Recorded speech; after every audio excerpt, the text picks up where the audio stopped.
For centuries, the prophecies of Nostradamus have been part of the historical record. While highly speculative and controversial, their author's legacy endures. Viewer discretion is advised. December 21st, 2012. Daybreak doesn't come. All remains dark. The world has come to an end. Many ancient cultures from across the globe describe startling events that seem to be taking place now. Are they pointing to 2012? Newly discovered drawings that many believe are from the famed prophet Nostradamus may hold the answer. We're really on the edge of the biggest ride in all of history. Life on Earth has faced extinction at least 5 times before. Is Nostradamus telling us that another epic disaster is on the way? 2012 is kind of the beginning of upheavals in the world, rather than the end. Is 2012 the year the cosmic clock finally winds down to 0 days, 0 hope? Decoding the final predictions of Nostradamus may provide the critical answers before the clock strikes 2012.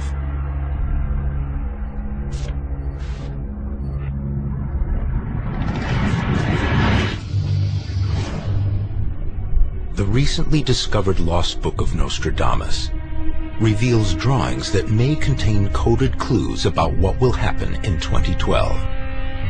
Like Nostradamus's quatrains, these drawings give dire warnings, and this popular prophet's immense stature makes them difficult to ignore. Many people today, when they find themselves frustrated by the inability of science to answer some of the deepest questions of our time, are looking to the past. And this is where we look to the great seers of the past, such as Nostradamus. Our planet is faced with crises of alarming complexity. Oil shortages, vanishing species, deadly tsunamis, economic chaos, and nuclear threats. Is this coincidence, or is something more ominous unfolding?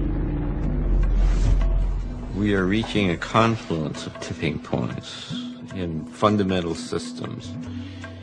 There's tipping points in the energy system, there's tipping points in the climate systems of the planet, there's tipping points in terms of the financial system, food production, water issues. We're at the moment when all of these things converge, that time when the world is either destroyed or made new or both. Every world culture has always had its own prophecies of an end times. I think it's only natural that people are feeling a connection between our cultural traditions with what is happening in the world today. Eerier still, some believe these same prophecies are portrayed in the Lost Book's images. All seem to point to the fact that in 2012, from the Earth's perspective, the Sun will align with the center of the Milky Way galaxy in an incredibly rare astronomical phenomenon that occurs only once every 26,000 years. Half the 26,000-year cycle coincides pretty darn accurately with the last ice age and the end thereof, and to talk about the greatest time of global warming was the melting of the last ice age. God forbid we should be in for something of that magnitude. Because the Earth is rotating, our view of the stars changes over time. The galactic alignment, in simplest terms, is when the Sun appears to rise in a direct line with the center of the Milky Way galaxy. According to an array of ancient cultures, this alignment seems to signify a time of traumatic change.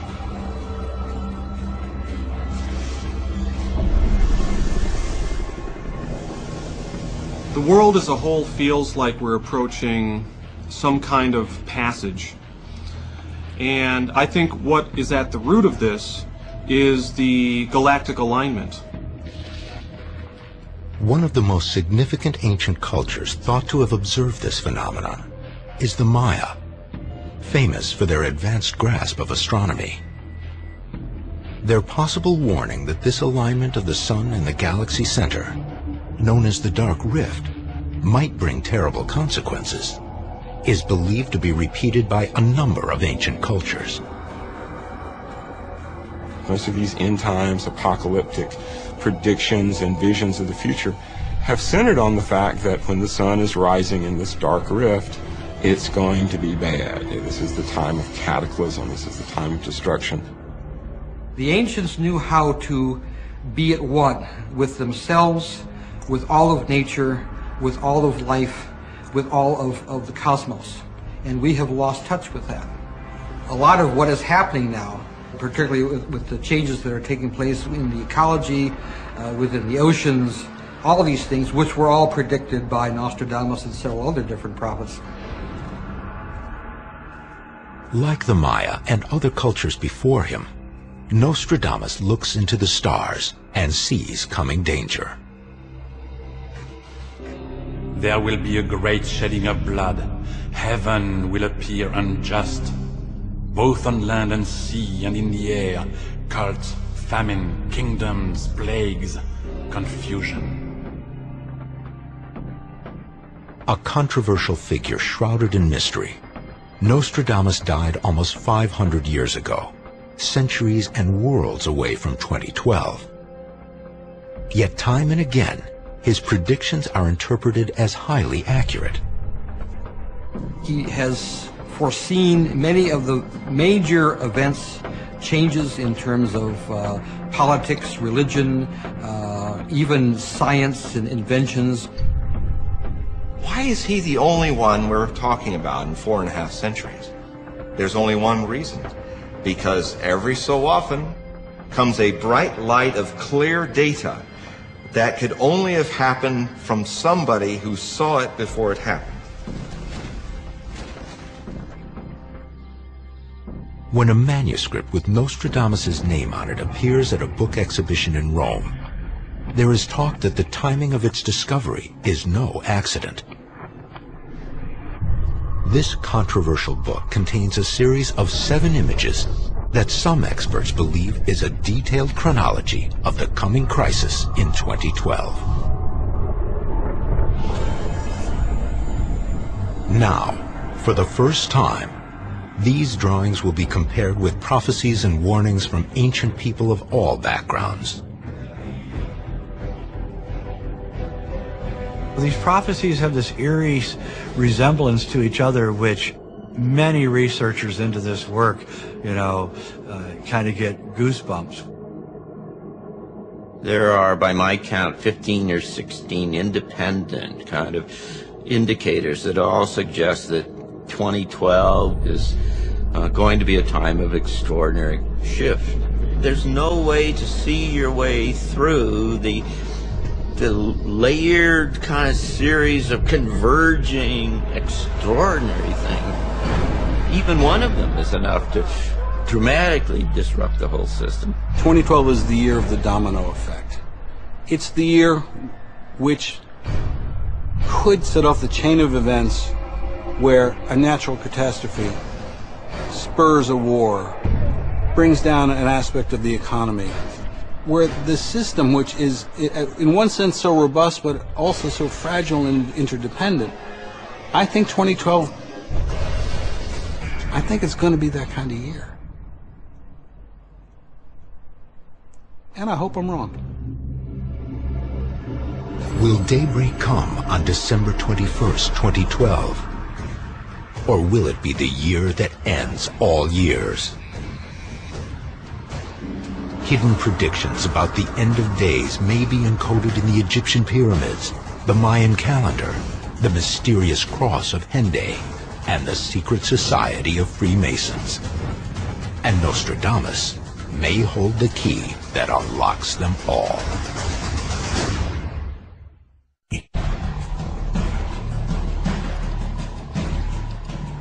December 21st, 2012 approaches.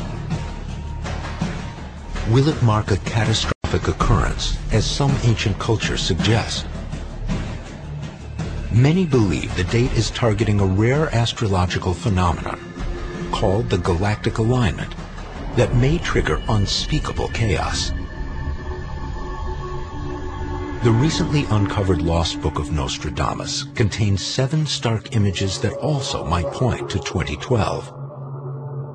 Is this proof that there was ancient knowledge of a coming event? The 7 images in the Lost Book of Nostradamus are telling us a story, and that's why they're united by this Wheel of Fortune or Wheel of Time at the top. This is the part that Nostradamus really wants us to recognize, emphasize, and understand. Those images start with the sun, and under the sun is a lion. That's obviously calling attention to the fact that when the sun is in Leo, this is somehow important. When the sun is in Leo, or when the sun is in the opposite sign, Aquarius, that means we're at the galactic alignment. This is another reference by Nostradamus to the galactic alignment. Many believe the Maya discovered this intriguing phenomenon caused by the Earth's rotation hundreds of years ago. If the Earth spun perfectly on its axis, the view of the sky above would never change. But because it spins slightly off-center in a wobble motion, our view of the stars shifts slowly over time. Every 26,000 years, this background lines up so that the sun appears to rise directly in front of the center of the galaxy, creating what some call the galactic alignment. Clearly, Nostradamus was aware of the time period from roughly 1992 to roughly 2012, 2014 as being enormously significant because of the number of quatrains that we can specifically identify as having some reference to this time period. It's the idea that he pinpointed astronomically the moment in which the sun is most directly conjunct with the center of the galaxy. That's a pretty good hit. Nostradamus uses a variety of methods to derive his quatrains. But his understanding of the heavens is crucial to his work. He is an astute astrologer who believes that the map of the future is embedded in the stars. To a certain degree, his basic idea of forecasting the future is based on the idea that time is cyclical, that there are motions of the sun and the moon and the stars, and that as those patterns, those angles between planets repeat, that there would be similar events. In order to chart these coming events, Nostradamus studies changes in the night sky, some that take decades to play out. Seems to have been aware of what we call the precession of the equinox, in which that the whole night sky is moving slowly backwards 1 degree every 72 years. This is a direct reference to the coming galactic alignment that may be at the heart of the 2012 phenomenon. The Earth's off-center rotation means that our view of the stars shifts very slowly, changing only 1 degree every 72 years. Amazingly, some researchers believe this was precisely charted by the ancient Mayan civilization. The Mayans used their gift for understanding the Earth's movements to create a remarkably precise calendar, one that has endured for thousands of years. It ends on December 21st, 2012. Once every 26,000 years, we line up through the December solstice sun with the center of the Milky Way galaxy. This seems to be the reason why the Maya picked December 21st of 2012 to end their great cycle. The Mayan civilization thrives in Central America between the years 250 and 900 CE, then mysteriously disappears. Both scientifically sophisticated and savage, they are able to predict the galactic alignment without telescopic tools and seem to associate it with a cycle of violent change.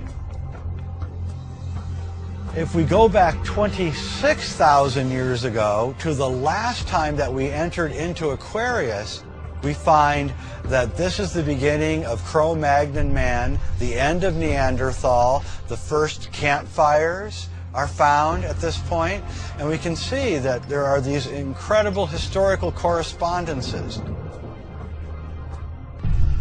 We know that the last time that the galactic alignment happened, hundreds of species disappeared. Skeptics claim that an ancient interpretation of the stars is unlikely to have any significant impact on our lives. But the astonishing achievements of ancient Mayan astronomers still mystifies experts today. Until recently, we looked at most of the higher civilizations or advanced cultures in the Americas as being slightly below what had developed in the West. But they were, in fact, anything but primitive. Particularly the Mayan, who are probably the greatest culture of astronomers on the planet. The Maya believed that that black hole at the center of the Milky Way was the navel of the galaxy from which the stars were born. And today, astronomers believe that, in fact, that black hole at the center of the galaxy is where the stuff that the stars and the planets are made. Pretty darn good for 1,500 years ago. We still do not know how the Maya were able to pinpoint these amazingly accurate astronomical occurrences. But their obsession with the heavens is clear. They carefully position their temples and monuments to mirror the constellations. Some believe they even play out their predictions of the coming 2012 alignment on a mystical ball court, where the ball going through the stone hoop represents the sun aligning perfectly with the center of the galaxy, known as the Dark Rift. The ball court is the Milky Way. The ball is also the December solstice sun. And the gold ring is the Dark Rift in the Milky Way. This ritual ball game not only reenacts the alignment, but according to researchers, it also incorporates the possible life or death consequences the alignment brings. For if the players cannot get the ball through the hoop, their leader is brutally beheaded. Now, Mayan society itself was far off in time from our time period. In other words, they were looking into the future to see the time period we're in now, when the sun would rise inside the ball court. But they were very aware of the fact that as this happened, there would be a great deal of change on the planet. If researchers are right that the Maya end their calendar to coincide with the coming galactic alignment in 2012, is this a determined attempt to caution future generations? The question becomes, how did the Mayans and Nostradamus, how do they all have the same idea? And why, now that we're approaching this time period, is the world seemingly going to hell? Which is what they said would happen. The quatrains of Nostradamus hold intriguing warnings about the hazards that may lie ahead. Because of heat like that of the sun on the sea, the fish around Negrepont will be half-cooked, when in Rhodes and Genoa there is lack of food. Some interpreters believe that this Nostradamus quatrain points to global warming as the trigger for a coming crisis. Nostradamus seems to try to describe global warming as a fire in the sky, something as a blazing sun. Since 1998, every single summer has been hotter than the summer before. Every single one. Some suggest that the galactic alignment will coincide with a peak in solar activity. This controversial theory holds that the sun's impact on the Earth waxes and wanes over time, and that a solar peak can cause massive disruptions, including an increase in global temperatures. Our own scientists are telling us that our solar cycle, the solar cycle of our sun right now, will peak right about the 2012 solstice, right in that time. And when it peaks, and this is a quote from National Center of Atmospheric Research in Boulder, Colorado, one of the scientists there used a highly technical term to describe what this peak would be. He said it would be a doozy. They think that within the next year there probably won't be any ice on the North Pole in the summertime. for the first time in all of recorded human history. The melting of the polar ice caps, the rising of sea level, massive storms that are inundating coastal areas throughout the world.